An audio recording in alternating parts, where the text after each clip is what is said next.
Bonjour ou bonsoir, tout dépend à quelle heure vous écoutez ce podcast de l'ODJ Média.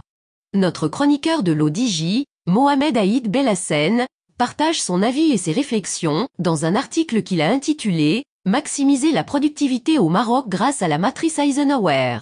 Alors écoutons-le dans ce podcast. L'auteur commence son article ainsi. Le Maroc est un pays en pleine expansion économique et sociale, mais pour maintenir cette dynamique positive, il est essentiel de relever le défi de la productivité. Dans cette quête d'efficacité, la matrice Eisenhower se présente comme une solution prometteuse pour maximiser la productivité individuelle et collective au Maroc. L'auteur poursuit son article ainsi.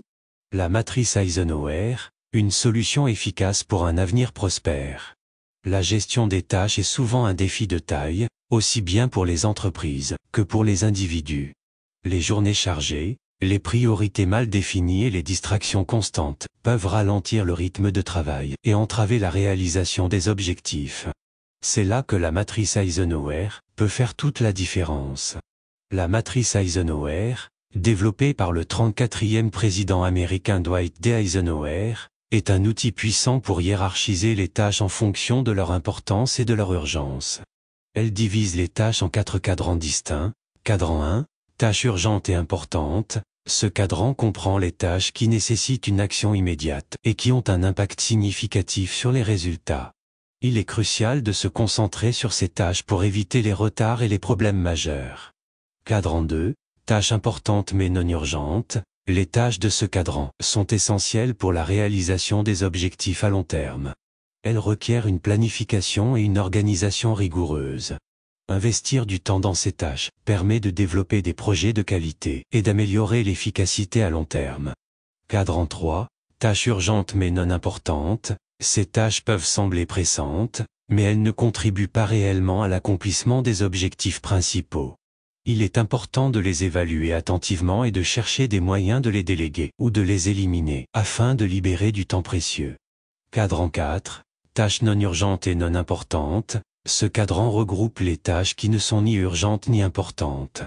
Il est crucial de les éviter autant que possible, car elles peuvent facilement devenir des distractions et engloutir du temps qui pourrait être consacré à des tâches plus significatives.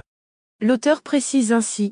Les étapes clés à suivre par les individus et les entreprises, afin de maximiser la productivité au Maroc grâce à la matrice Eisenhower, il est essentiel de comprendre les principes fondamentaux de cet outil de gestion des tâches.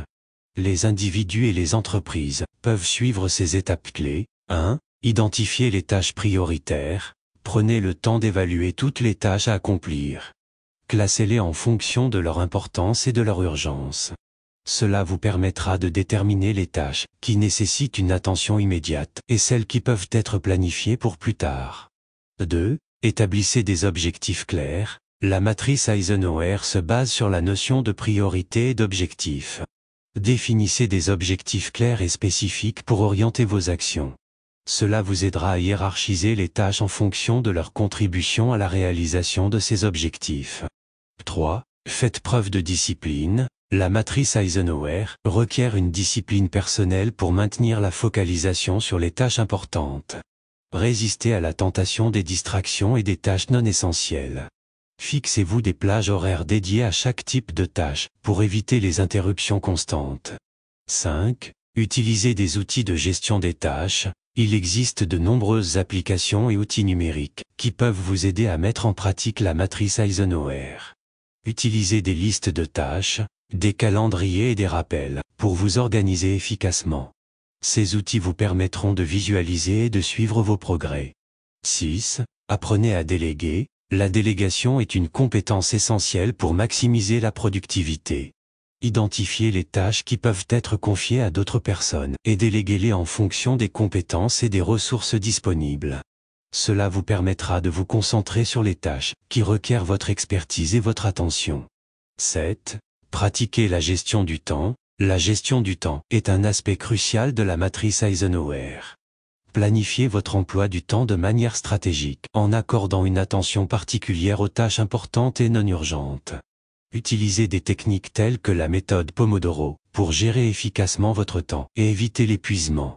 8. Réévaluer et ajuster régulièrement. La matrice Eisenhower n'est pas figée. Elle nécessite une réévaluation régulière de vos tâches et de vos priorités. Faites le point sur vos objectifs, réévaluez l'importance et l'urgence de vos tâches, et ajustez votre plan en conséquence. L'auteur conclut son article ainsi. En mettant en pratique ces principes de la matrice Eisenhower, vous pourrez maximiser votre productivité au Maroc. Que vous soyez un individu cherchant à améliorer votre efficacité personnelle ou une entreprise visant à optimiser ses opérations, l'application de cette méthode vous aidera à atteindre vos objectifs de manière plus efficiente et à contribuer ainsi au développement économique et social du pays. Rédigé par Mohamed Aït Bellassène et IA, élu par l'intelligence artificielle de l'ODJ Media.